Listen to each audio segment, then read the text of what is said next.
யாத்ராகமத்தின் புஸ்தகம் 19ஆம் அதிகாரம் 1 முதல் 6 வசனங்களை நாம் வாசிக்க கேட்க போகிறோம். 1 முதல் 6 வசனங்கள். இஸ்ரவேல் புத்திரர் எகிப்து தேசத்திலிருந்து புறப்பட்ட 3ஆம் மாதம் 1ஆம் நாளிலே சீனாய் வனாந்திரத்தில் சேர்ந்தார்கள். அவர்கள் ரெவித்தீமிலிருந்து பிரயாணம் புறப்பட்டு சீனாய் வனாந்திரத்தில் சேர்ந்து அந்த வனாந்திரத்தில் பாளையம் இறங்கினார்கள். இஸ்ரவேலர் அங்கே மலைக்கு எதிராக பாளையம் இறங்கினார்கள். மோசே தேவனிடத்திற்கு ஏறி போனான். கர்த்தர் மலையிலிருந்து அவனை கூப்பிட்டு, நீ யாக்கோபு வம்சத்தாருக்கு சொல்லவும். இங்க இருந்துதான் நம்முடைய பிரசங்க வாக்கியம் ஆரம்பிக்கிறது. நீ யாக்கோபு வம்சத்தாருக்கு சொல்லவும், இஸ்ரவேல் புத்திரருக்கு அறிவிக்கவும், இஸ்ரவேல் புத்திரருக்கு அறிவிக்கவும் வேண்டியது என்னவென்றால், நான் எகிப்தியருக்கு செய்ததையும் நான் உங்களை கழுகுகளுடைய செட்டைகளின் மேல் சுமந்து உங்களை என் அண்டையிலே சேர்த்து கொண்டதையும் நீங்கள் கண்டிருக்கிறீர்கள். இப்பொழுதும் நீங்கள் என் வாக்கை உள்ளபடி கேட்டு என் உடன்படிக்கையை கைக்கொள்வீர்களானால் சகல ஜனங்களிலும் நீங்களே எனக்கு சொந்த சம்பத்தாயிருப்பீர்கள். பூமி எல்லாம் என்னுடையது. நீங்கள் எனக்கு ஆசாரிய ராஜ்யமும் பரிசுத்த ஜாதியுமா இருப்பீர்கள் என்று நீ இஸ்ரவேல் புத்திரரோட சொல்ல வேண்டிய வார்த்தைகள் என்றார். இந்த வார்த்தையெல்லாம் போய் சொல்லு அப்படி சொன்னார். அதுல ரொம்ப ஸ்பெஷலா சொல்லப்பட்ட வார்த்தை என்னன்னா, 3 விதமான ஒரு கிரெடிட், ஒரு ஸ்தானம் நமக்கு ஆண்டவர் கொடுக்கிறார். 3 ஸ்தானம். அதுல பிரதானமான ஸ்தானம், நீங்கள் எனக்கு சொந்த சம்பத்தா இருப்பீர்கள். சொந்த சம்பத்துனா என்ன? சொத்து. நீங்க தான்ப்பா என் சொத்து அப்படிங்கிற முதல் காரியம். 2வது காரியம், ஆசாரிய ராஜ்யமா இருப்பீர்கள். 3வது காரியம், நீங்கள் பரிசுத்த ஜாதியா இருப்பீர்கள். இந்த 3 காரியங்களை ஆண்டவர் சொன்னார். எனக்கு இந்த பகுதியில் ஆண்டவர் பேசும்போது, ஆண்டவர் மலையிலிருந்து பேசுறார், ஜனங்களை குறித்து பேசுறார், மோசேயின் இடத்துல பேசுகிறார். இதுல ஸ்பெஷலா சொன்ன ஒரு வார்த்தை எனக்கு ரொம்ப தொடுதலா இருந்தது. நீங்கள் எனக்கு சொந்த சம்பத்தா இருப்பீர்கள் சொன்னவர் அடுத்து ஒரு பெரிய பிளஸ்ஸிங் கொடுக்கிறார். என்ன தெரியுமா? பூமி எல்லாம் என்னுடையது. விளங்கல? நீங்கள் எனக்கு சொந்த சம்பத்தா இருப்பீர்கள் சொன்ன ஆண்டவர் பூமி எல்லாம் என்னுடையதுன்னா என்ன அர்த்தம்? உங்களுக்கு புரியும்படியா சொல்லுகிறேன். என் சம்பத்தா நீ இரு, உலகமே உனக்கு தான். அல்லேலூயா. இன்னும் புரியும்படியா சொன்னா, சகலமும் உனக்குத்தான். நீ எதிர்பார்க்கிற, ஜெபிக்கிற, உபவாசிக்கிற, கண்ணீர் விடுகிற, காத்திருக்கிற அநேக நன்மைகளுக்கு சொல்யூஷன் ஒண்ணுதான். நீ எனக்கு சொந்த சம்பத்தா இருந்தா, அவர் உலக மனுஷன் பாருங்களேன், அவருக்கு நாம சொந்தமா இருந்தா என்னென்னமோ கொடுக்கறாங்க. தகப்பனுக்கு பிள்ளையா இருந்தா சொத்துல பங்கு கொடுக்கிறான். மகாராணியார் எஸ்தருக்கு அகாஸ்வேரு சொன்னான், ராஜ்யத்துல பாதி வேணும்னாலும் கேளு. சாதாரண ராஜ்யமா? நமக்கு இருக்கிறதெல்லாம் டெமோக்ராட்டிக் இல்ல, நமக்கு இருக்கிறதெல்லாம் மக்களாட்சி முறை. நம்ம அதிகாரிகளுக்கு ரொம்ப அதிகாரமெல்லாம் கிடையாது. ஆனா இதே இந்தியா அரசாட்சி முறையில, மன்னராட்சி முறையில இருந்தா, ராஜா எவருக்கு பிடிக்கல எவருக்கு பிடிக்கல டப்புன்னு கொண்டு விடுவார். இதே ராஜ்யம் 127 நாடுகளுக்கு தலைவர்னா எப்படி இருக்கும்? சகல அதிகாரங்களும் உச்சபட்சமாய் உள்ள அகாஸ்வேரு. நீங்க நினைக்கிறீங்களா? கற்பனை பண்ணி பாருங்க, கொஞ்சம் நல்லா ரியலைஸ் பண்ணி பாருங்க. 127 நாடுகள். அன்றைக்கு உலகத்துல அமெரிக்கா கண்டுபிடிக்கப்படவில்லை, வட அமெரிக்கா, தென் அமெரிக்கா கண்டுபிடிக்கப்படவில்லை. பல கண்டங்கள் கண்டுபிடிக்கப்படாத காலத்துல 3 கண்டங்கள் தான் பிரபலமாய் புழக்கத்தில் இருந்தது. ஒன்று எது? ஆசியா, ஐரோப்பா, ஆப்பிரிக்கா. 3 கண்டங்கள் தான் புழக்கத்தில் இருந்தது. ஏன்னா ஆப்பிரிக்காவுக்கு ஐரோப்பாவிலேருந்து சீக்கிரம் போக முடியும் அப்படிங்கிற ஒரு சில கீழ் ஐரோப்பாவிலேருந்து சீக்கிரம் போக முடியுங்கிற சில சூழ்நிலைகள் இருந்தபடியினால, வர்த்தக காரியங்கள் இருந்தபடியினால புழக்கத்தில் இருந்த கண்டங்கள் 3.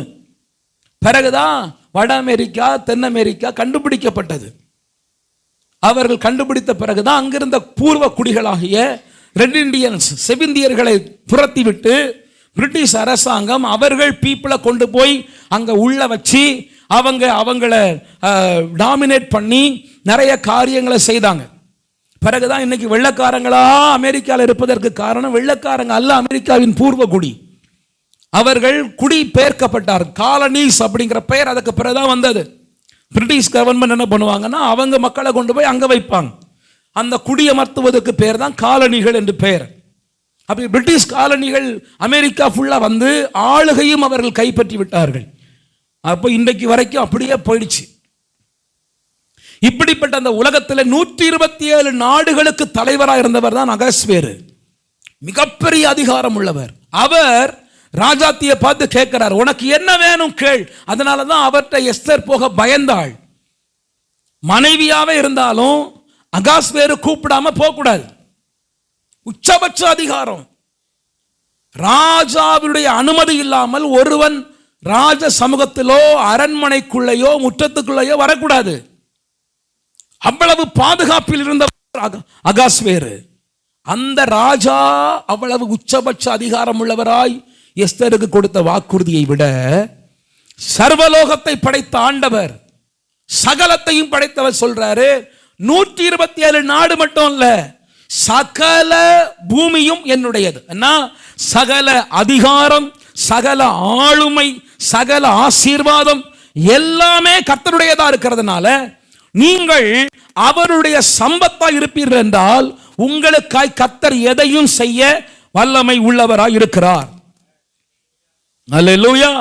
நீங்க அவருடைய சம்பத்தா இருக்கணும். நான் இன்றைக்கு 3 முறைகளில், ஒன்று ஆசாரிய ராஜ்யம், இன்னொன்று பரிசுத்த ஜனம், இதெல்லாம் விட்டுறேன், எனக்கு டைம் இல்லை. ஒரே ஒரு காரியத்தை உங்களோட அழுத்தி பேச விரும்புகிறேன். நீங்கள் அவருடைய சம்பத்தா இருக்க கர்த்தர் விரும்புகிறார். நீங்கள் சொந்த சம்பத்தா இருக்கணும். இந்த வார்த்தை ரொம்ப அழகானது. எனக்கு சொந்த சொத்து, மிக உரிமை உள்ளவர்கள் என்கிற ஒரு நிலைமையில ஆண்டவர் உங்களை கொண்டு வர விரும்புகிறார். இப்ப இன்றைக்கு நான் உங்களோடு பேசுகிறேன். ஆண்டவருக்கு சொந்த சம்பத்தாய் ஒரு மனுஷன் இருக்க வேண்டுமானால் என்ன செய்ய வேண்டும் என்கிற 2 மிக முக்கியமான காரியங்களை உங்களோடு நான் பகிர்ந்து கொள்ள விரும்புகிறேன். அல்லேலூயா. ஆண்டவருடைய சமூகத்தில் சொந்த சம்பத்தா மாறுவது எப்படி? நான் தேவனுக்கு சொந்த சம்பத்தா மாறிட்டா என் வாழ்க்கையில கர்த்தர் பூமியே வைக்கிற முன்னாடின்னு சொல்றாரு. என்ன வேணுமாப்பா, எல்லாமேப்பா, என்ன வச்சுக்க அப்படிங்கிறாரு. இந்த அளவிற்கு என் வாழ்க்கையில கர்த்தர் சொந்த சம்பத்தாய் என்னை மாற்றுவதற்கு நான் என்ன செய்யணும் அப்படிங்கிறத நீங்க வேதத்தின் அடிப்படையில் பார்த்தீங்கன்னா 2 காரியத்தை மட்டும் சொல்ல விரும்புகிறேன். ஒன்று, இந்த ஜனங்கள், இந்த வார்த்தை யாரோடு சொல்லப்பட்டதுன்னா இஸ்ரவேல் மக்களோடு சொல்லப்பட்டது. உங்களுக்கு தெரியுமா, ஆண்டவர் முதல் மனுஷனை படைத்தார். பேர் என்ன? தெளிவா இருக்கீங்களா? ஆதாம். ஆதாமுக்கு எத்தனை பிள்ளைகள்? 1 காயினே, மூத்த பையன். 2வது பையன், இந்த மூத்த பையன் 2வது பையனை கொன்னுட்டான். பிறகு ஆண்டவர் கிருபையா இன்னொரு பிள்ளையை கொடுத்தது. பிள்ளைக்கு பேர் என்ன? சேத். ஆண்டவர் இந்த 3 பிள்ளைகள்ல ஒரு பிள்ளையை செலக்ட் பண்றார், சேத். அப்புறம் முழு மனுக்குலமும் மறுபடியும் தப்பா போனதுனால மறுபடியும் ஒரு அழிச்சு ஒரு ஆள் எடுக்கிறார். அது யாருன்னா நோவா. நோவாவுக்கு 3 பிள்ளை. யாரு? Shem, Ham, Japheth. அதுல ஆண்டவர் என்ன பண்றாருன்னா ஒரு சந்ததியை மட்டும் பிக் பண்றார். அவர்களை செலக்ட் பண்ணி பிறகு ஒரு கூட்டம் உருவான பிறகு அதுல ஒருத்தரை கூப்பிடுறார். அவர் பேர் என்ன? ஆபிரகாம். ஆபிராம் அவருடைய பெயர். பிறகு ஆபிரகாமாய் மாற்றப்பட்டது. சாரா சாராளாய் மாற்றப்பட்டது. அவரை கூப்பிட்டு என்னுடைய பிள்ளைகளா இரு. இப்படிதான் தேவ சந்ததி பூமியிலே எடுக்கப்பட்டது. இவர்கள் தான் ஆண்டவருடைய சொந்த சம்பத்து. அப்போ தேவனுடைய சொந்த சம்பத்தா மாறணும்னா இவர்கள்ட்ட தான் கேட்கணும். இவர்கள் என்ன செய்தார்கள், இவர்களை எப்படி எடுத்தார்னு கேட்டா, சில வசனங்களை வேகமாக நான் உங்களுக்கு வாசிக்க விரும்புகிறேன். லேவியராகமத்தின் புஸ்தகம் 20ஆம் அதிகாரம் 24, 26 2 வசனங்களை வாசிக்கலாமா? நீங்கள் அவர்கள் தேசத்தை சுதந்தரிப்பீர்கள் என்று உங்களோட சொன்னேன். பாலும் தேனும் ஓடுகிற அந்த தேசத்தை உங்களுக்கு சுதந்திரமாய் கொடுப்பேன். உங்களை மற்ற ஜனங்களை விட்டு பிரித்தெடுத்த உங்கள் தேவனாகிய கர்த்தர் நானே. அல்லேலூயா. ஆண்டவர் உங்களை சொந்த சம்பத்தா மாற்றுவதற்கு என்ன செய்கிறார்னா, உங்களை பிரித்தெடுக்கிறார். chosen generation, தெரிந்தெடுக்கப்பட்ட ஒரு கூட்டம், separated for Christ, இயேசுவுக்காய் பிரித்தெடுக்கப்பட்ட ஒரு கூட்டம், from the world, உலகத்தில் இருந்து ஆண்டவருக்காய் பிரித்தெடுக்கப்பட்ட ஒரு கூட்டம் தான் தேவனுடைய சொந்த சம்பத்து. அவர்கள் தேவனுக்காக பிரித்தெடுக்கப்பட்டவர்கள், ஆண்டவருக்காக பிரித்தெடுக்கப்பட்டவர்கள். எனக்கு அன்பானவர்களை, வேகமாய் நான் சில காரியங்களை உங்களோடு பகிர்ந்து கொள்ள விரும்புகிறேன். நீங்கள் யார், நீங்க யாருங்க? நான் ஏசப்பா பிள்ளை. அப்படி அது சண்டே கிளாஸ் பிள்ளை சொல்லும். சரியான நாங்க பாருங்க, கிராஸ் போட்டிருக்கோம் பாருங்க, நாங்க ஏசப்பா பிள்ளைகள்னு சொல்றதல்ல. அல்லேலூயா. நாங்க பைபிள் கொண்டு போறோம், நாங்க ஏசப்பா பிள்ளை அப்படி சொல்றது இல்லை. உண்மையாகவே தேவனுடைய சம்பத்தா இருப்பார்கள் என்றால், உண்மையாகவே கர்த்தருடைய பிள்ளைகளா இருப்பார்கள் என்றால், அவர்கள் பிரித்தெடுக்கப்பட்டவர்கள். கல்லூரியில படிங்க, ஸ்கூல்ல படிங்க, எங்க நீங்க படித்தாலும் உங்களுக்குள்ளே ஒரு எண்ணம் இருக்க வேண்டும், நான் பிரித்தெடுக்கப்பட்டவன். அல்லேலூயா. ரட்சிப்பின் மூலமாக, இயேசுவின் இரத்தத்தின் மூலமாக உலகத்தில் இருந்து கர்த்தருக்காய் பிரித்தெடுக்கப்பட்ட ஒரு கூட்டம். அவர்கள்தான் சொந்த சம்பத்து. நீங்களும் நானும் ஆண்டவருக்காய். ஏன் நம்ம சபையில இப்படி இருக்கக்கூடாதுப்பா, அப்படி இருக்கக்கூடாதுப்பான்னு சொல்றோம்னா, இந்த கூட்டம் அவர்களைப் போல உள்ள கூட்டம் அல்ல, பிரித்தெடுக்கப்பட்டவர்களாகிய ஒரு கூட்டம். ஒரு ஆமென் சொல்லுங்க. நாம் எப்படிப்பட்டவர்கள்? பிரித்தெடுக்கப்பட்டவர்கள். ஆமென். அப்போ பிரித்தெடுக்கப்பட்ட ஒரு கூட்டத்துக்கு தான் ஆண்டவருடைய சம்பத்தாய் மாறுவதற்குரிய உரிமையை ஆண்டவர் கொடுக்கிறார். இன்னைக்கு நீங்க எல்லாரும், நான் ஒருவேளை நீங்க தேவனுடைய சம்பத்தா இருக்கிறோமோ இல்லையோங்கிற சந்தேகங்கள் எல்லாம் உங்களுக்குள்ள இருந்தாலும், இந்த ஆராதனை முடித்து வெளியே போகும்போது தேவனுடைய சம்பத்தாய் மாற வேண்டும் என்கிற ஆசையிலோ அல்லது தேவனுடைய சம்பத்தா இருக்கிறேன் என்கிற திருப்தியிலோ நீங்க வெளியே போகணும்னு ஆசைப்படுறேன். மற்றபடி நீங்கள் ஒரு சந்தோஷமா அபிஷேகம் பெற்று மகிழ்ச்சியில போகிறது மாத்திரம் என்னுடைய விருப்பம் அல்ல. தேவனுடைய சம்பத்தாய் நீங்கள் மாற்றப்பட வேண்டும். இல்லாவிட்டால் தேவனுடைய சம்பத்தாய் இருக்கிறேன் என்கிற ஒரு திருப்தியில நீங்க வெளியே போகணும். அதான் உங்களுக்கு பெரிய நன்மைகளை கொண்டு வரும், பெரிய ஆசீர்வாதங்களை கொண்டு வரும். ஆகவே சில காரியங்களை உபாகமம் 7ஆம் அதிகாரம் 7ஆம் வசனம் வாசிக்கலாமா? உபாகமம் 7:7 வாசிப்போம். சகல ஜனங்களிலும், சர்வ ஜனங்களிலும் நீங்கள் திரட்சியான ஜனம் என்று, கர்த்தர் உங்கள் பேரில் அன்பு வைத்து உங்களை தெரிந்து கொள்ளவில்லை. கவனிங்க, நாம நினைக்கிறோம் ஆண்டவர் என்னை ஏன் தெரியுமா தெரிந்து கொண்டார், என்னை ஏன் தெரியுமா ஆண்டவர் ரட்சித்தார், நான் நல்லா ஜெபிக்கிறவன், நோ, நான் நல்லா உபவாசிக்கிறவன், நான் ஆண்டவருக்காக பெரிய காரியங்களை செய்வேன், ஆண்டவருக்கு தெரியும். நான் கவனிங்க, தேவன் சொல்லுகிறார், உங்களை தெரிந்து கொள்ளுதல் எப்படிப்பட்டது தெரியுமா? சகல ஜனங்களிலும் நீங்கள் திரட்சியானவர்கள் ஜனம் என்று உங்க மேல ஆண்டவர் அன்பு வைக்கல, அதனால உங்களை தெரிந்து கொள்ளல. அப்படி தெரிந்து கொள்ளனா தேவனுடைய சூசிங் வித்தியாசமா இருந்திருக்கும். உதவாக்கரைகள், பிரயோஜனப்படாதவர்கள், பலவீனர்கள், அறிவில்லாதவர்கள், நம்மள போய் ஆண்டவர் ஏன் கிருபையினால ஏன் தெரிந்தெடுக்கிறார்னா, அதான் ஆண்டவருடைய ஆச்சரியம். வேதம் சொல்லுகிறது, ரோமர் 10:9-13 அழகா அப்படியே யாக்கோபை சிநேகித்து ஏசாவை எழுதியிருக்கிறது. ஆகையால் நாம் என்ன சொல்லுவோம்? தேவனிடத்திலே தேவன் அநீதி உள்ளவர்னு சொல்ல முடியுமா? கூடாதே. கவனிங்க, நீங்கள் நானும் உட்கார்ந்து யோசிப்போமா, யாக்கோபு நல்லவரா, ஏசா நல்லவரா? ஏசாவா? ஏன் யாக்கோபு என்ன பண்ணாரு? யாக்கோபு குணசாலியும் கூடாரவாசி. நான் சொல்றேன், இது இது இது யாருக்கு இருக்கணும்? இந்த சுபாவம் இது யாருக்கு இருக்கணும்? கொஞ்சம் மூளைக்கு இடம் கொடுங்களேன். பிரசங்கம் கேட்கும் போதே என் கூட கொஞ்சம் யோசிங்களேன். இது யாருக்கு இருக்கணும்? பொம்பளை பிள்ளைக்கு இருக்கணும். குணசாலியும் அம்மா அம்மா அம்மா அம்மா அம்மான்னு கிச்சனில் மக்களை ஒரு தக்காளி எடுத்து தான் என்ன தக்காளி, கொஞ்சம் கொஞ்சம் இஞ்சியை உரிச்சு தான் என்ன இஞ்சி. இது யாருக்கு இருக்கணும்? பொம்பளை பிள்ளைக்கு இருக்கணும். குணசாலியா இருந்தானா, நல்ல சுபாவம், அடக்க உடக்கமா, அது யாருக்கு இருக்கணும்? என்ன பொம்பளை பிள்ளை நாங்கள் கேவலமானவங்களாம் யோசிக்கிறீங்களா? அப்படி இல்லை, இருந்தாலும் இந்த சுபாவம் அவங்களுக்கு தான் நல்லா இருக்குங்கிறேன். உத்தியோகம், புருஷ லட்சணம், அது யாருக்கு இருக்கணும்? ஆம்பளை பையனுக்கு இருக்கணும். அப்போ ஏசா குடும்பத்துக்காக வெளியே போனான், வேட்டையாடினான். அம்மாவையே சுத்தி சுத்தி அம்மா அம்மா அம்மா அம்மான்னு கை சுப்பிட்டு அலைஞ்சான் யாரு? யாக்கோப். ஆண்டவருக்கு யாரை பிடிச்சிச்சான்? நான் யாக்கோபை சிநேகித்தேன், ஏசா வெறுத்தேன். இது என்ன கணக்கு? நமக்கு ஒன்றும் விளங்கலை. சில கணக்கு விளங்கவே விளங்காது. அதுல நம்ம ஒண்ணு, நம்மளை ஆண்டவர் ரட்சித்த கணக்கு நமக்கு விளங்கலை. விளங்குதா விளங்கலையா? அதான் கிருபை, அதான் கிருபை. நம்மை விட திரட்சியானவர்கள் இருக்கும்போது, நம்மை விட அறிவாளிகள் இருக்கும்போது, நம்மை விட மேன்மையானவர்கள் இருக்கும்போது, அவர்களை எல்லாம் விடுத்து நம்மை தெரிந்து கொண்டாரே, அதுதான் தேவ கிருபை. ஒரு ஆமென் சொல்லுங்க. ஹல்லேலூயா, ஹல்லேலூயா. ரொம்ப அழகான ஒரு பாடல்.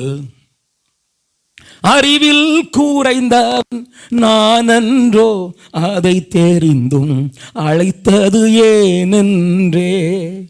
அறிவில் கூரைந்தவன் நான் அன்றோ, அதை தெரிந்தும் அழைத்தது ஏனென்றே. அறிந்தவர் செருக்கினை அகற்றிடவே, அறிந்தவர் செருக்கினை அகற்றிடவே, பின்வாயன முன் சென்றார், பின்வாயன முன் சென்றார். அழைப்பின் குரல் கேட்டே,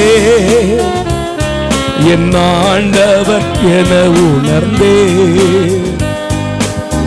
அழைப்பின் குரல் கேட்டே, என் ஆண்டவர் என உணர்ந்தே.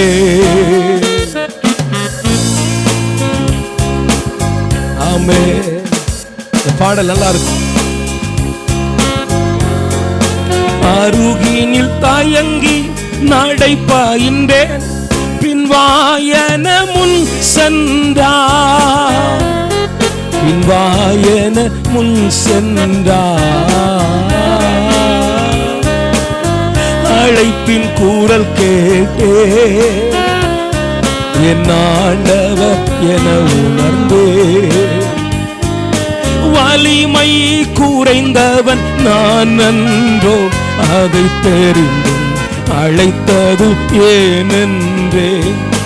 வலிமை குறைந்தவன் நான் அன்றோ, அதை தெரிந்தும் அழைத்தது ஏனென்றே. வலியவர் கொடுக்கினை வதைத்திடவே, வலியவர் கொடுக்கினை வதைத்திடவே, பின்வாயன முன் சென்றார், பின்வாயன முன் சென்றார். அழைப்பின் குரல் கேட்டே, என் ஆண்டவர் என உணர்ந்தே.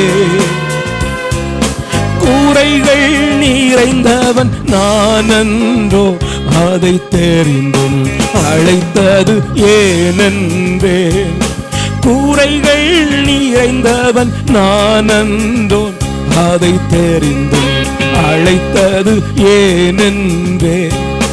கருவில் இருந்து உன்னை தெரிந்தவர் நான், கருவில் இருந்து உன்னை தெரிந்தவர் நான். பின்வா என முன் சென்றார், பின்வா என முன் சென்றார். ஏன் அலட்சியம்னு தெரியல ஆண்டவரே, என்ன தகுதின்னு தெரியல ஆண்டவரே, என்னப்போ ஏன்பா அழைச்சீர்னா ஒரே ஒரு வார்த்தை அவரிடத்திலிருந்து வருகிறது. By grace I called you follow me. அவ்வளவுதான். கிருபையினால அவனை அழைச்சேன். ஐயா, படித்தவர்கள் இருக்கிறாங்களே, திரட்சியானவர்கள் இருக்கிறாங்களே, அறிவுள்ளவர்கள் இருக்கிறாங்களே, வலிமை உள்ளவர்கள் இருக்கிறாங்களே, அப்ப என்ன ஏது கையை அழைச்சீர்னா ஃபாலோ மீ பை கிரேஸ். அல்லேலூயா. கிருபை கிருபை கிருபையினால யாக்கோபை சிநேகித்தேன், ஏசா வெறுத்தேன். ஏன்? கிருபை. அந்த கிருபைக்கு உண்மை உள்ளவர்களா வாழ கர்த்தர் உங்களுக்கு கிருபை தருவாராக. அல்லேலூயா. ஆமென். அப்போ அவர் யார்? அவருடைய சொந்த சம்பத்துனா தேவனுக்காக தெரிந்து கொள்ளப்பட்டவர்கள், அவர்கள் ஆண்டவருக்காக பிரித்தெடுக்கப்பட்டவர்கள், அவர்கள் தான் கர்த்தருடைய சொந்த சம்பத்து. வேதம் அழகாய் சொல்லுகிறது. சொந்த சம்பத்திற்குரிய ஆசீர்வாதங்கள் என்ன தெரியுமா? நான் ஒவ்வொரு வசனங்களையும் சொல்லி இந்த ஆசீர்வாதங்களை உங்களுக்கு சொல்ல விரும்புகிறேன். ஏசாயா 41:8 வாசிப்போம். ஏசாயா 41:8 வாசியுங்கள். ஏசாயா 41:8. என் தாசனாகிய இஸ்ரவேலே, நான் தெரிந்து கொண்ட யாக்கோபே, என் சிநேகிதனான ஆபிரகாமின் சந்ததியே. வாசிப்போம். பூமியின் கடையாந்தரங்களிலிருந்து உன்னை எடுத்து அதன் எல்லைகளிலிருந்து உன்னை அழைத்து வந்து நீ என் தாசன், நான் உன்னை தெரிந்து கொண்டேன், நான் உன்னை வெறுத்து விடவில்லை என்று சொன்னேன். ஆண்டவர் தெரிந்து கொண்ட ஒரு கர்த்தருடைய பிள்ளை ஆண்டவர் எங்கிருந்தோ எடுக்கிறார். சிலரை சன்மார்க்கத்திலிருந்து எடுத்திருப்பார். எந்த தீமையை நான் யாருக்கு செய்யல பாஸ்டர், நான் ரட்சிக்கப்பட்டேன். சிலர் துன்மார்க்கத்திலிருந்து எடுத்திருப்பார். சிலரை பாவ வழிகளில் இருந்து எடுத்திருப்பார். எப்படியோ உங்களை ஆண்டவர் கிருபையா தெரிந்து கொண்டார். எதற்காக தெரிந்து கொண்டாரா? 43ஆம் அதிகாரம் ஏசாயா 20ஆம் வசனம் வாசிக்கலாமா? நான் தெரிந்து கொண்ட என் ஜனத்தின் தாகத்திற்கு, அவருக்கு வாய்ப்பு கொடுங்க. நான் தெரிந்து கொண்ட என் ஜனத்தின் தாகத்திற்கு, தெரிந்து கொண்ட ஜனத்திற்கு ஒரு தாகம் உண்டு. தெரிந்து கொண்ட ஜனத்திற்கு ஒரு ஜெப விண்ணப்பம் உண்டு.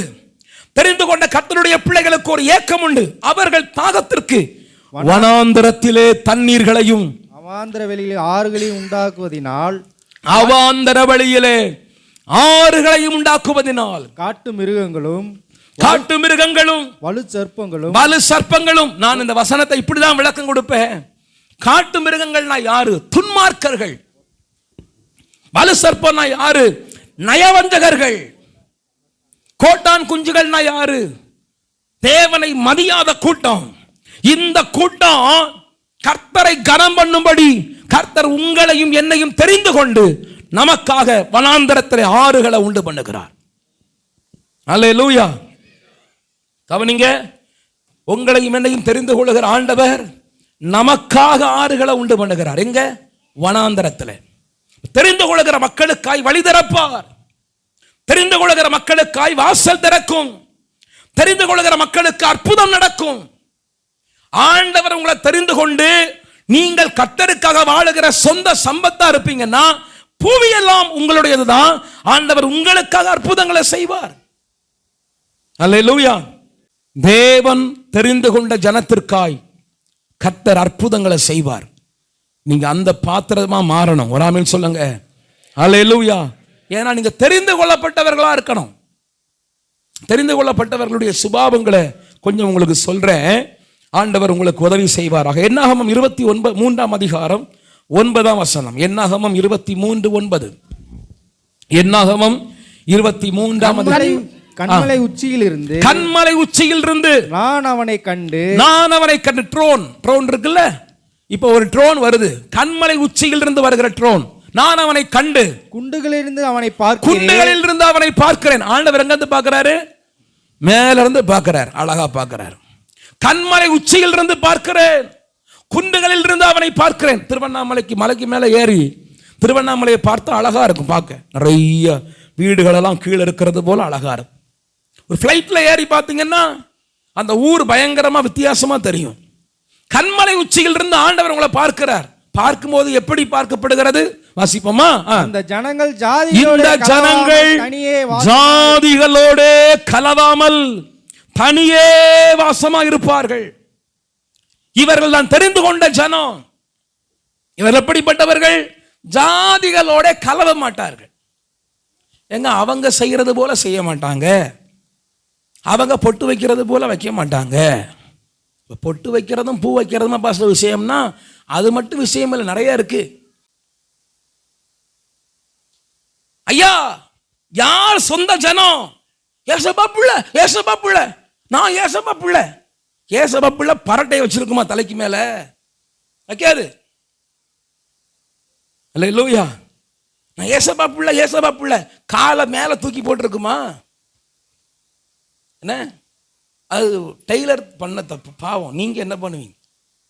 லெகின்ஸ் எடுத்து கொடுக்கும்போது அவன் என்ன பண்ணிட்டான்? கட் பண்ணது இவ்வளவுதான் இருக்கு, இது கீழே போக மாட்டேங்குது.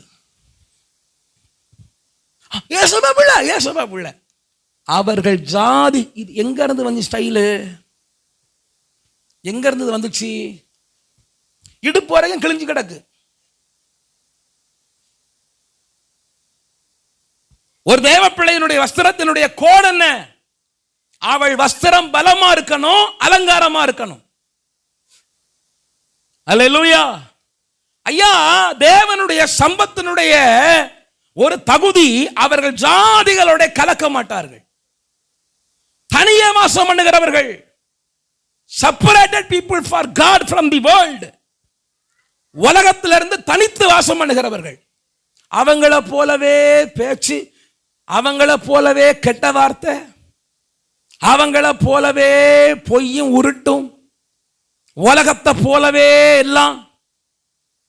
என்ன, ஞாயிற்றுக்கிழமை ஒரு நாள் சபைக்கு வரோம், பைபிளை கையில கொண்டு வரும், நான் இயேசுவின் பிள்ளை, எனக்கு பயமே இல்லைன்னு ஒரு பாட்டை பாடுறோம்.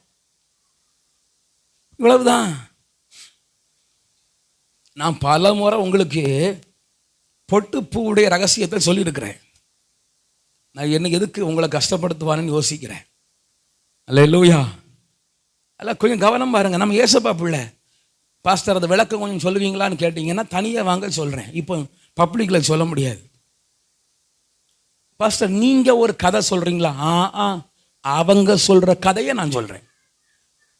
ஓஹோ, அவங்க எதுக்கு பொட்டு வைக்கிறாங்கன்னு சொல்கிறீங்களா? ஆமாம், அந்த கதையை சொல்கிறேன். அவங்க எதுக்கு பூ வைக்கிறாங்கன்னு கதையை சொல்கிறேன். இன்னைக்கு எல்லாமே ஒன்றாகி போச்சு, கலப்படம். அல்லேலூயா. சாதிகளோட கலவாதவர்கள், சாதிகளோட கலவாதவர்கள். சபைக்கு அன்பா சொல்றேன், நீங்க தேவனுடைய சம்பத்தா இருக்கணும்னா ஜாதிகளோட கலக்க கூடாது. ஏக்கா, நீங்க பாக்கு போடுவீங்களா?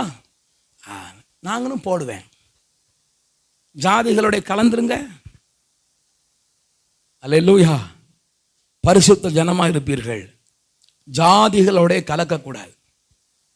அவங்க தான் சம்பத்து, அவங்க தான் ஆண்டவருடைய சொத்து, அவங்களுக்கு தான் பூமி எல்லாம் என்னுடையதுன்னு கர்த்தர் சொன்னார். ஜாதிகளுடைய இப்ப சினிமா ஸ்டைல் நமக்கு வரக்கூடாது, உலகத்தானுடைய பேச்சு நமக்கு வரக்கூடாது. சில சகோதரிமாரெல்லாம் ரொம்ப நல்லவங்க. என்ன கவனிங்க, என்ன கவனிங்க, எல்லாரும் பார்க்குறீங்களா? மற்றவர்களையாவது நம்ம பார்க்கறலாம், ஆனால் நம்ம ஆட்கள்கிட்ட பக்கத்தில் ஒரு சகோதரிகிட்ட போய், பக்கத்து வீட்டில் எங்கள் சிஸ்டர் இருக்காங்க, சபைக்கு வாங்க, அவங்க வீட்டில் ப்ரேயர் நடக்கணும். அவங்க வீட்டுக்கோ? ஏம்மா, நாம் பரவாயில்ல, பத்திரகாளி கும்பிடுற நாம் பரவாயில்ல, ஆனால் உங்கள் இயேசு கும்பிடுறவா இருக்காளே பாவி, வாயை திறந்தான்னா மூடுறதுக்கு யார் தான் வரணும்? யாரும் நல்லா சொன்னீங்களே, என்னது மேஸ்திரி வரணுமா? மேஸ்திரி ஏன் வரணும்? காங்கிரீட் போட்டு அடைக்கிறதுக்கா? கார்பெண்டர் வரணுமா பூட்டு போடுறதுக்கு? சில ஆளெல்லாம் வித்தியாசமா இருக்காங்க. கேட்டா நான் ஏசப்பா பிள்ளை, ஏசப்பா பிள்ளை, ஆயமூடு, ஏசப்பா பிள்ளையா, ஏசப்பா பிள்ளை. 4 பேர்ட்ட அன்பா இருக்க தெரியல, ஏசப்பா பிள்ளையா. யாரையா தேவனுடைய சம்பத்து? யார் தேவனுடைய சொத்து? சும்மா எல்லாரும் நான் ஏசப்பா பிள்ளை. நானும் தான் பார்த்தேன் 3 பேரை சென்னையில். நான் முதலமைச்சர் போனா ரோட்ல போறான், யாருங்க அமைச்சர் எங்கே? நம்ம என்ன பார்ப்போம், பார்த்துட்டு ஓ அமைச்சர் இப்போ சிஎம் போறாருன்னு நினைப்போமா, லூசுபைய போறான்னு நினைப்போமா? ஏசப்பா பிள்ளை, ஏசப்பா பிள்ளை. ஏசப்பா பிள்ளை யாருன்னு பைபிள் சொல்லுது, அதான் ஏசப்பா பிள்ளை. கவனிங்க, உங்களுக்குள்ள பேச வேண்டாம், என்கிட்ட பேசுங்க. உங்களுக்கு ஏதாவது சந்தேகம் இருந்தால் கை தூக்குங்க, நான் உங்கள்ட்ட விளக்கம் கேட்குறேன், என்கிட்ட பேசுங்க. அல்லேலூயா. இன்னைக்கு நம்ம நிறைய காரியத்தை யோசிக்காம தவறா யோசித்து ஏசப்பா பிள்ளை, ஏசப்பா பிள்ளை. ஜாதிகளுடைய கலவாதம், வேறுபாடு. இன்னைக்கு அதெல்லாம் சபையில பேசுறதே இல்லை. வேறுபாடு அனுபவம்னா ஒரு காலத்துல வேறுபாடுன்னு பேசி வஸ்திர வேறுபாடு, நகையில வேறுபாடு கொண்டு வந்தாங்க. நான் அதுக்கு போகல, உங்களுக்கு தெளிவு. அது தேவன் உங்களுக்கு கொடுக்குற அனுபவம், அதுக்குள்ள டச் பண்ண விரும்பல. ஆனா ஆண்டவர் விரும்புகிற சில ஜாதிகளுடைய கலவாத சுபாவம் வேணும். இவங்க சைல்ட் ஆஃப் காட், இவங்க தேவனுடைய பிள்ளை, இவங்க அப்படி பண்ண மாட்டாங்க அப்படிங்கிற அளவுக்கு சில தகுதி வேணும். அவங்க தான் தேவனுடைய சம்பத்து. அல்லேலூயா. சத்தமா சொல்லுங்க அல்லேலூயா. எல்லாம் செய்வோம், நாங்களும் செய்வோம், நீங்களும் செய்யுங்க, நாம எல்லாம் செய்வோம். ஊரோட ஒத்து போனோம்னா அவங்க தேவனுடைய பிள்ளைகள் அல்லவே அல்ல.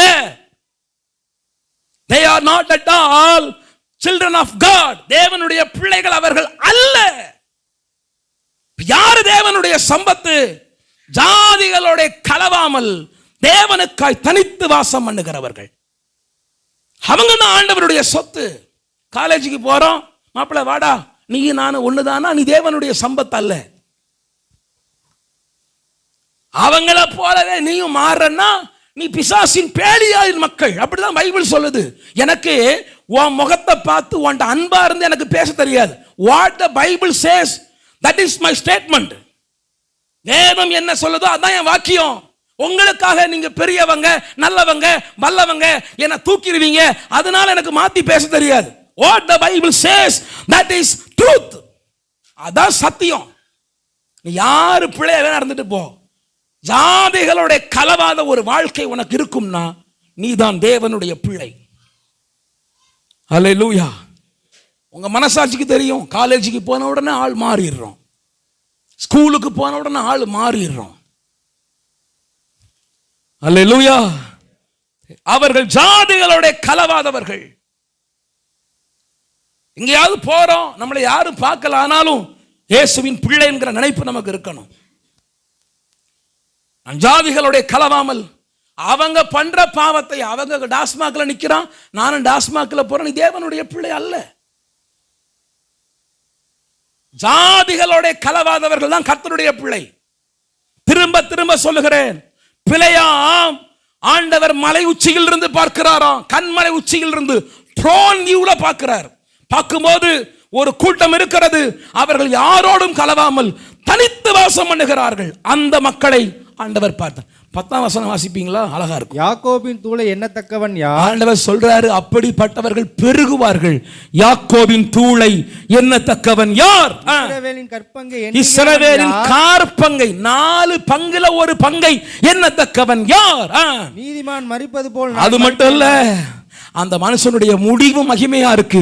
நீதிமான் மரிப்பது போல் நான் மரிப்பேனாக, என் முடிவு அவன் முடிவு போல் இருப்பதாக என்றான்.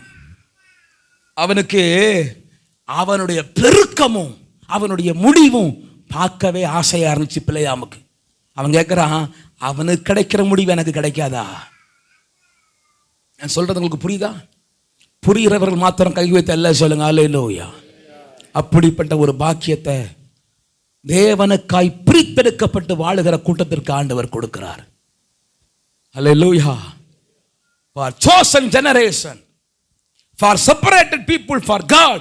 தேவனுக்காய் பிரித்தெடுக்கப்பட்டவர்கள், தெரிந்து கொள்ளப்பட்ட ஒரு ஜனத்திற்கு ஆண்டவர் சொல்றார், அவர்கள் பெருக்கத்தை யாரால் எண்ண முடியும்? யாரால் எண்ணக்கூடும்?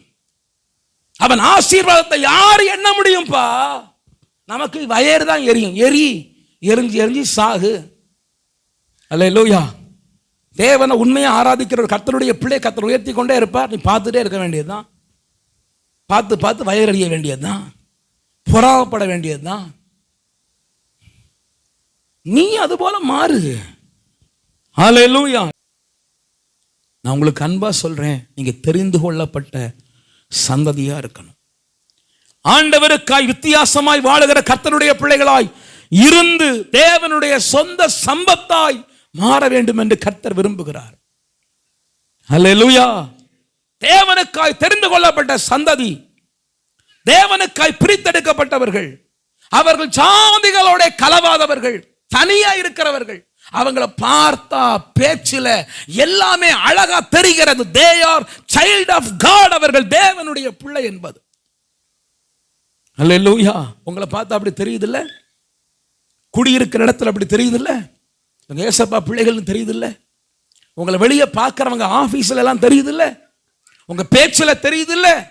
உங்க நடவடிக்கைகள்ல நீங்க ஏசப்பா பிள்ளைன்னு தெரியுதில்ல? தெரியணும். அவர்கள் தான் தேவனுடைய சம்பத்து. ஆமென். அடுத்து இன்னும் ஒரு தகுதி வேகமா நான் சொல்றேன், நேரம் முடிந்ததானால ஒரு 10 நிமிஷம் எடுத்து சொல்ல விரும்புகிறேன். வாசிக்கலாமா? ஆதியாகமத்தின் புஸ்தகம் 17ஆம் அதிகாரம் 10, 11, 14 வாசிக்கலாமா? எனக்கும் உங்களுக்கும் உனக்கு பின்வரும் உன் சந்ததிக்கும் நடுவே உண்டாகிறதும் நீங்கள் கைக்கொள்ள வேண்டியதுமான உடன்படிக்கை என்னவென்றால் உங்களுக்குள் பிறக்கும் சகல ஆண் பிள்ளைகளுக்கும் விருத்த சேதனம் பண்ணப்பட வேண்டும். மூன்றாவது 13ஆம் வசனம்.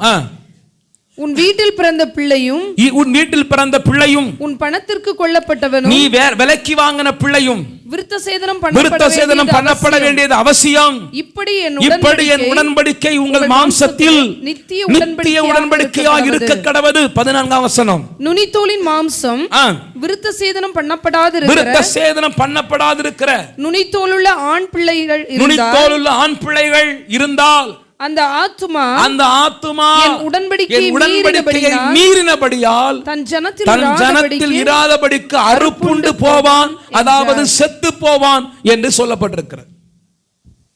கவனிங்க. இரண்டாவது, ஆண்டவருடைய சொந்த சம்பத்தாக இருப்பதற்கு ஒரு பெரிய உரிமை என்னன்னா, விருத்த சேதனம் பண்ணப்பட்டிருக்கணும். என்ன பண்ணப்பட்டிருக்கணும்? சத்தமா சொல்லுங்க எல்லாரும். என்ன பண்ணப்பட்டிருக்கணும்? நமக்கு எழுத்தின்படியா விருத்த சேதனம் கிடையாது, அது பழைய ஏற்பாட்டு பிரமாணம். ஆனால் இது ஆவிக்குரிய பிரகாரமாக சொல்லப்பட்டிருக்கிறது புதிய ஏற்பாட்டில். அதை மட்டும் வேகமாக உங்களுக்கு சொல்ல போகிறேன். விருத்த சேதனம் பண்ணணும். சரி, பாஸ்டர் விருத்த சேதனம் பண்ணியிருக்கிறார், பாஸ்டர் பிள்ளை விருத்த சேதனம் பண்ணலை. தேவன் இறங்குவாரா இறங்க மாட்டாரா? வாசிப்போமா? கொன்னாரா இல்லையான்னு பார்ப்போமா? வாசிங்க. யாத்திராகமத்தின் புஸ்தகம் 4ஆம் அதிகாரம் 21 வாசிங்க. அப்பொழுது கர்த்தர் மோசேயை நோக்கி, நீ எகிப்திலே திரும்பி போய் சேர்ந்த பின் நான் உன் கையில் அளித்திருக்கிற அற்புதங்கள் யாவையும் பார்வோனுக்கு முன்பாக செய்யும்படி எச்சரிக்கையாயிரு. ஆகிலும் நான் அவன் இருதயத்தை ஒரு பெரிய அழைப்பு கொடுத்து ஒரு பெரிய தலைவனாய் கர்த்தர் மோசேயை அனுப்புறார். 24 வாசிப்பீங்களா?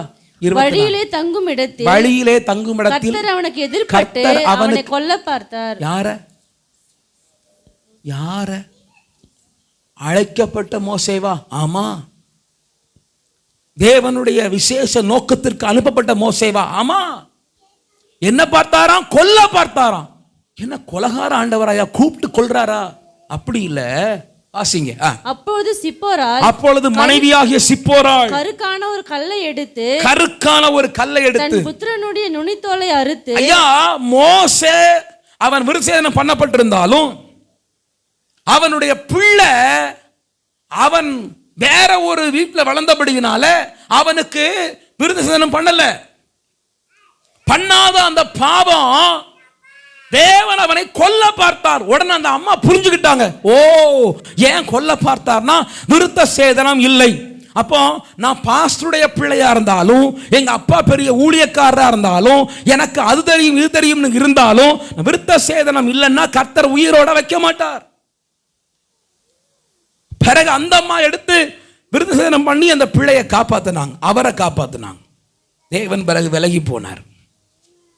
அல்லேலூயா, ஆமென். விருத்த சேதனம் முக்கியம். அப்போ எது விருத்த சேதனம் பார்ப்போமா? வாசிக்கலாம். 1 கொரிந்தியர் 7ஆம் அதிகாரம். விருத்த சேதனமும் ஒன்றுமில்லை, விருத்த சேதனம் ஒன்றுமில்லை, விருத்த சேதனம் இல்லாமையும் ஒன்றுமில்லை. புதிய ஏற்பாட்டில் விருத்த சேதனம் இல்லாமையும் ஒன்றுமில்லை. தேவனுடைய கற்பனைகளை கைக்கொள்ளுகிறதே காரியம். நல்ல கவனிங்க. புதிய ஏற்பாட்டுடைய விருத்த சேதனம் தேவனுடைய கற்பனைகளை கைக்கொள்ளுவது.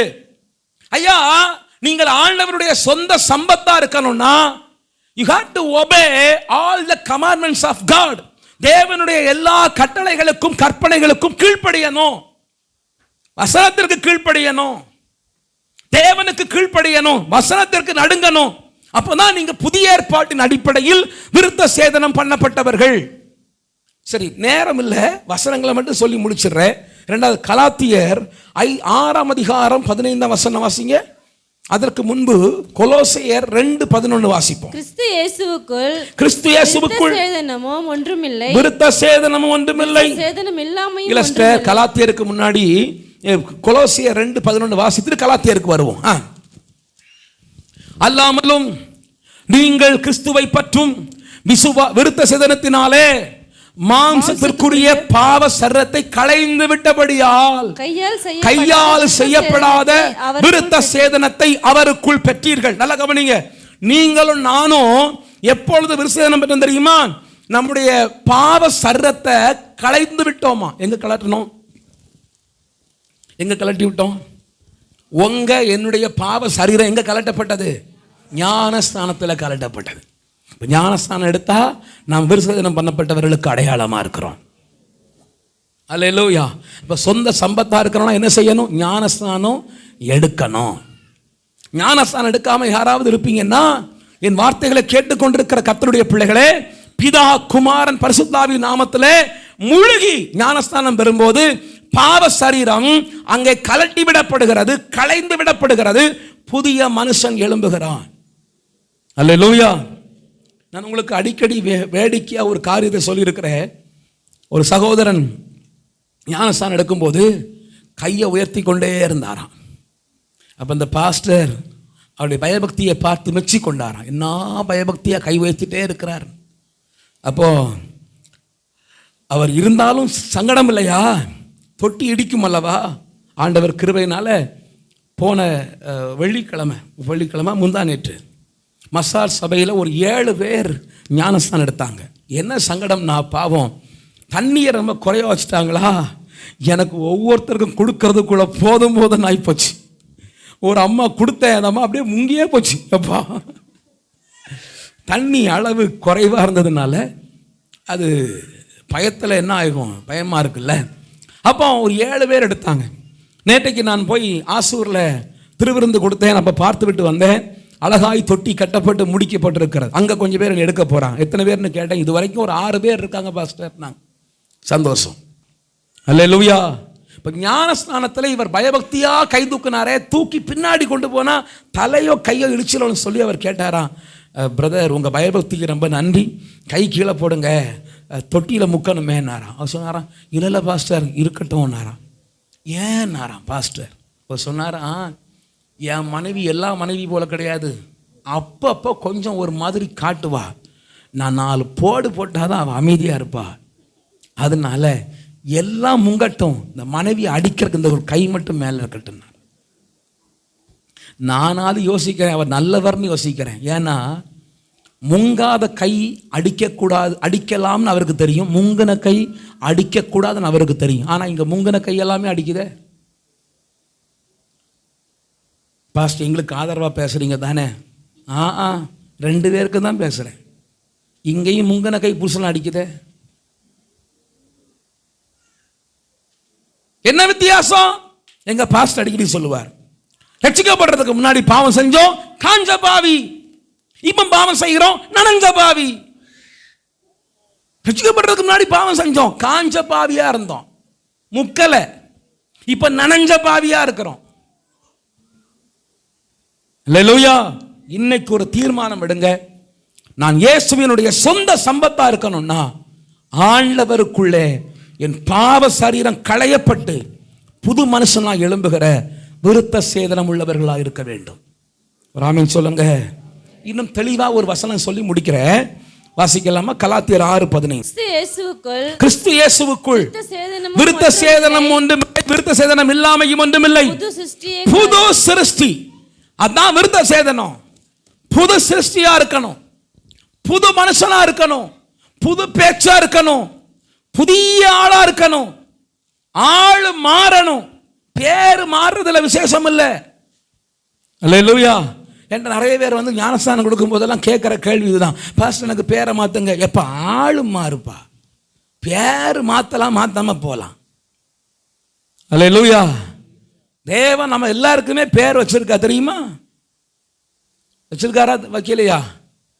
பரலோகத்தில் போகும்போது நீங்களும் நானும் புதிய நாமத்தால் அழைக்கப்படுவோமா? ஹல்லேலூயா.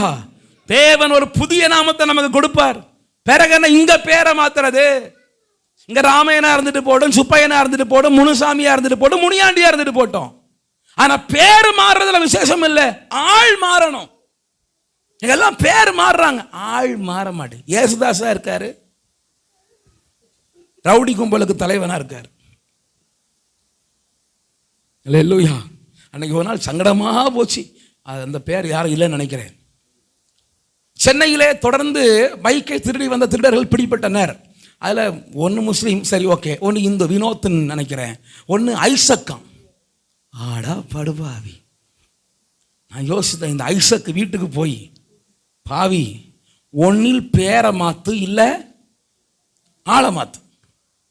திருட்டு பயல டிவியில் போட்டு அசிங்கப்படுத்துகிற அளவுக்கு ஐசக்குன்னு பேர் வச்சிருக்கியே. புது சிருஷ்டி ஆகலையே, பேரு மாறி இருக்கு, ஆள் மாறி இருக்கா? யார் விருத்த சேதனம் உள்ளவர்கள்? புது சிருஷ்டியாய் புது வாழ்க்கை வாழுகிறவர்கள். அவர்கள் தான் கர்த்தருடைய சொத்து, கர்த்தருடைய சம்பத்து. அவர்களுக்கு தான் பூமி எல்லாம் என்னுடையது கர்த்தர் சொன்னார்.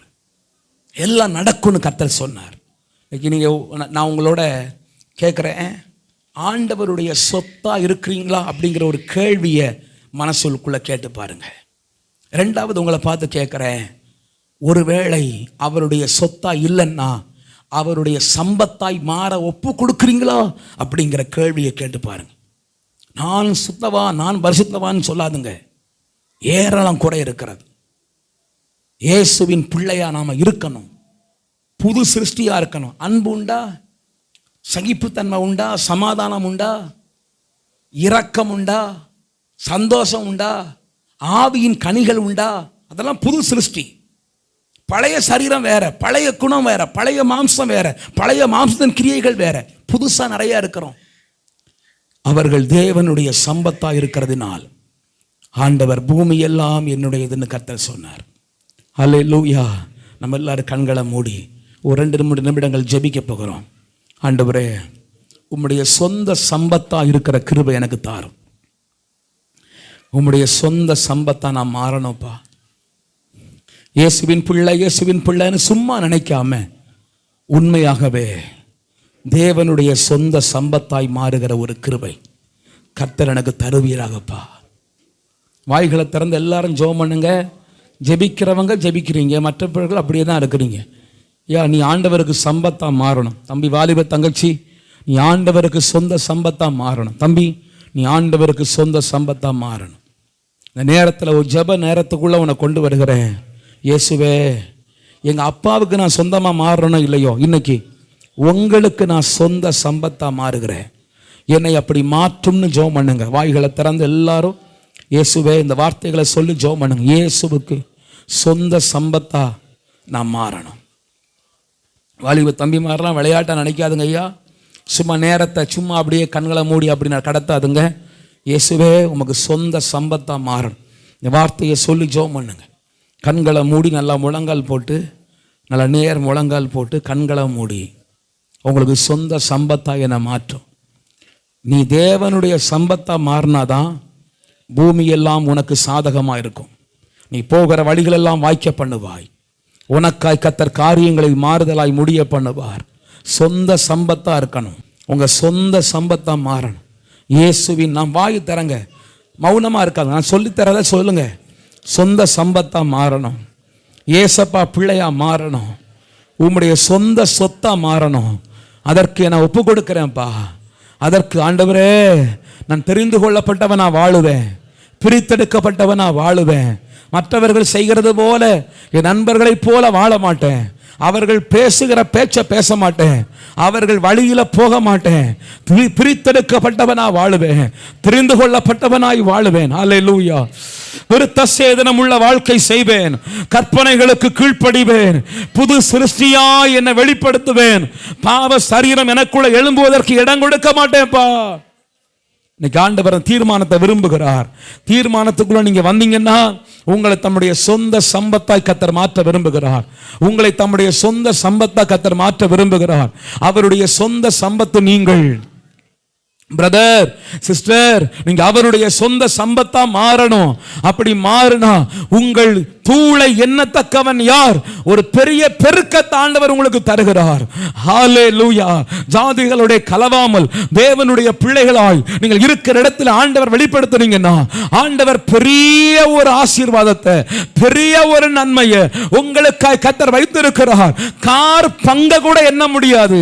அதுல நல்ல ஒரு ஆசீர்வாதம் கூட மற்றவர்களால் எண்ண முடியாத அளவிற்கு எண்ணிலடங்காத நன்மைகளை கர்த்தர் உங்களுக்கு தருவார். ஒரே ஒரு காரியம், நீங்கள் சொந்த சம்பத்தா மாறணும். ஹல்லேலூயா. நீங்கள் சொந்த சம்பத்தா மாறணும். ஆண்டவர் உங்களை சொந்த சம்பத்தாய் மாற்ற விரும்புகிறார். வாய்களை திறந்து சொந்த சம்பத்தாய் மாற்றும் ஆண்டவரே. ஹல்லேலூயா. ரிகபரபல சந்தரதனா ரூபலபௌதரந்தனா. என் இயேசுவே நான் உம்முடையவன், நீரன் சொந்தம் என்றென்றுமாய். ஆவியாத்மா சரீரம் பலியா படைத்திட்டே ஏற்றுக்கொள்வி. ஆவியாத்மா சரீர பலியா படைத்திட்டே ஏற்றுக்கொள்வி. கவனிங்க, எல்லாரும் கண்களை மூடி இருக்கும் போது ரெண்டு உறுதி உள்ளவர்கள் கை தூக்கணும். ஒன்று, நான் ஏற்கனவே கர்த்தருடைய சம்பத்தா இருக்கிறேன் என்று விசுவாசிக்கிறவர்களும். இரண்டாவது, ஒருவேளை அவருடைய சம்பத்தா இருக்கிறான்னு தெரியல, ஆனா இன்றைக்கு இயேசுவின் சம்பத்தாய் மாறுவதற்கு நான் ஒப்பு கொடுக்கிறேன் என்கிற ரெண்டு தரத்தாரும் கரமுயர்த்தி ஆண்டவர் சமூகத்தில் கர்த்தர் கையை பார்க்கிறார். உங்க மனசுல ஒரு தீர்மானத்தோடு கை தூக்குங்க. உம்முடைய சம்பத்தா நான் இருக்கணும். எனக்கு அவரை தெரியும், இவரை தெரியும், பெரிய ஆளை தெரியும், அதெல்லாம் ஒரு பக்கம் இருக்கட்டும். இயேசுவின் சொந்தக்காரங்களை நான் மாறணும் ஆண்டவரே. அந்த ஒரு தீர்மானத்தோடு கரம் உயர்த்தி இருக்கிறேன். பிதாவே, உம்முடைய முகத்தை நோக்கி நாங்கள் பார்க்கிறோம். கரம் உயர்த்தி தங்களை உமக்கு ஒப்பு கொடுத்திருக்கிற உம்முடைய சம்பத்தாய் நான் மாற வேண்டும் என்று ஜெபித்துக் கொண்டிருக்கிற ஒவ்வொருவரை ஆண்டவர் தொழுவீராக. ஆண்டவரே, அவர்கள் வாழ்க்கையிலே ஜாதிகளோட கலவாமல் தேவனுக்காய் பிரித்தெடுக்கப்பட்டு தனித்து வாசம் பண்ணுகிற ஒரு மகிமையின் வாழ்க்கை அவர்களுக்கு ஆண்டவர் தருவீராக. ஆண்டவரே, வேதம் சொல்லுகிறது, தேவன் நம்மை அசுத்தத்திற்கு அல்ல பரிசுத்தத்திற்கே அழைத்திருக்கிறார். பரிசுத்த வாழ்க்கை செய்யும்படி பிள்ளைகளுக்கு ஆண்டவர் கிருபை தருவீராக. ஆண்டவரே, வேறு பிரிக்கப்பட்டவர்களாய் மாத்திரமல்ல, விருத்த சேதனம் உள்ளவர்களாய் வாழ கிருபை தருவீராக. பாவ சரீரத்தை ஆண்டவரே உம்மோடு உடன்படிக்கை செய்யும் போது களைந்து போட்டு புது மனுஷனாய் எழும்பி, ஹல்லேலூயா, கர்த்தருடைய கற்பனைகளை எல்லாம் கைக்கொண்டு ஆண்டவரே சத்தியத்திலே உறுதியாய் இருந்து புது சிருஷ்டியின் அனுபவத்தோடு வாழக்கூடிய கிருபையை ஆண்டவர் நம்முடைய பிள்ளைகளுக்கு தரும்படியாய் ஜெபிக்கிறேன். நம்முடைய கரம் கூட இருக்கட்டும். ஆசீர்வதியும். இயேசுவின் நாமத்தில் ஜெபிக்கிறோம் நல்ல பிதாவே, ஆமென். என் ஆத்துமாவே கர்த்தரை ஸ்தோத்திரி, என் முழு உள்ளமே அவருடைய பரிசுத்த நாமத்தை ஸ்தோத்திரி. என் ஆத்துமாவே மறவாதே. ஆமென். அல்லேலூயா. நம்முடைய கர்த்தராகிய இயேசு கிறிஸ்துவின் கிருபையும் பிதாவாகிய தேவனுடைய அன்பும் பரிசுத்த ஆவியானவருடைய அந்நியோனி ஐக்கியமும் ஸ்நேகமும் நம்மோடும் அவருடைய சொந்த சம்பத்தாய் ஒப்பு கொடுத்த நம்மோடும் ஆவியோடும் உண்மையோடும் ஆராதிக்கிற சகல பஸ்தவாங்களோடும் இன்றும் என்றும் சதா காலங்களிலும் தங்கி தாபரிப்பதாக. ஆமென். ஹல்லேலூயா, ஹல்லேலூயா, ஹல்லேலூயா. கர்த்தர் உங்களை ஆசீர்வதிப்பாராக.